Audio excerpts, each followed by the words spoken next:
7월 중순부터 8월에 집중되던 유행성 눈병이 예년보다 일찍 찾아온 것은 물론 어린이나 청소년들 사이에서 확산될 조짐을 보이고 있는데요. 네, 이 시간에는 전문가와 함께 유행성 결막염 증상과 예방법에 대해 자세히 알아보도록 하겠습니다.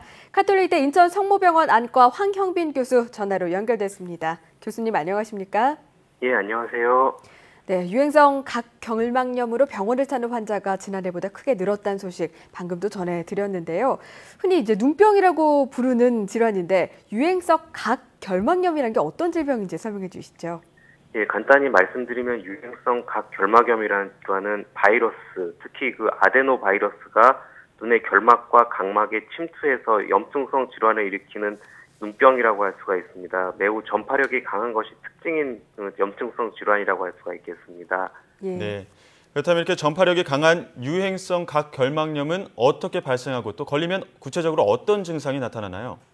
예, 좀 전에 말씀드린 것처럼 그 대표적인 원인은 그 아데노 바이러스, 특히 8형과 19형에 의해서 발생하게 되는데요. 네. 그 대부분은 감염된 사람과 접촉하게 됨으로써 그 전파력이 강하기 때문에 다른 감염된 사람과 그 접촉하게 됨으로써 발생하는 것이 대표적이고, 그 증상으로는 보통 눈물이 많이 난다든가 충혈된다든가 눈꺼풀이 붓는다든가 통증이 온다든가 심지어는 그 시력이 저하될 수 있는 증상이 나타날 수가 있습니다.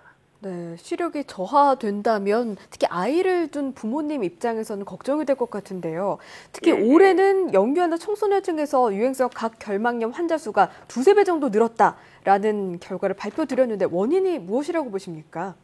뭐 정확한 것은 명확히 말씀드릴 수 없겠지만은 올해 유난히 그 더운 날씨가 지속이 돼 있고 예. 그렇기 때문에 바이러스 활성이 증가됐다고 보고 있고요. 특히 영유아나 청소년층에서는 어른과는 달리 그 바이러스 전파력이나 그 바이러스 전파력이 매우 강하게 나타나기 때문에 증상 또한 어른에 비해서 강하게 나타나는데 어른에 비해서 염증막이 심하게 나타나든가 각막에 혼탁이 나타나서 시력저하가 심하게 나타난다든가 전파력과 증상이 어른에 비해서 보다 위중하게 나타나는 것으로 알고 있습니다. 예. 이 유행성 눈병이기 때문에 다른 사람에게 옮는 경우도 많을 것 같은데요. 예방할 수 있는 방법도 알려주시죠. 그 대표적인 것은 손 위생이 가장 중요할 것 같고요. 그리고 가장 중요한 것은 감염된 환자가 있다면은 적어도 2주간은 타인과 접촉이 없도록 반드시 격리하는 게 중요할 것 같다 생각됩니다. 예. 네, 그렇군요. 이미 눈병에 걸린 경우에는 정말 격리된 상태에서 눈을 만지지 않는 게 무엇보다 중요할 것 같은데요. 이 밖에도 어떤 점 특히 주의해야겠습니까?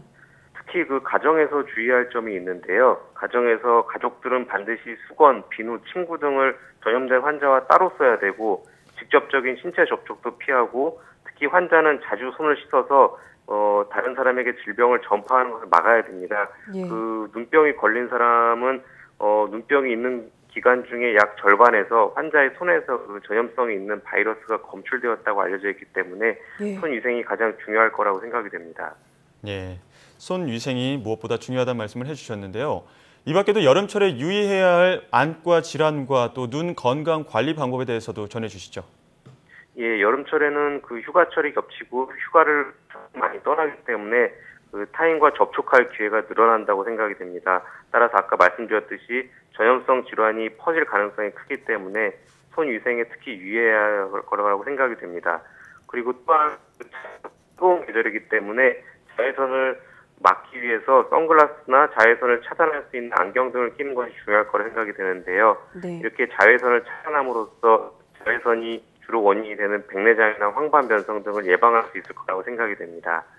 예, 다양한 이야기를 해주셨지만 무엇보다 이 개인 위생이 타인과 자신을 위해서도 무엇보다 중요하지 않을까 생각이 들었습니다. 지금까지 가톨릭대 인천 성모병원 안과 황형빈 교수였습니다. 교수님, 오늘 말씀 감사합니다. 예, 감사합니다.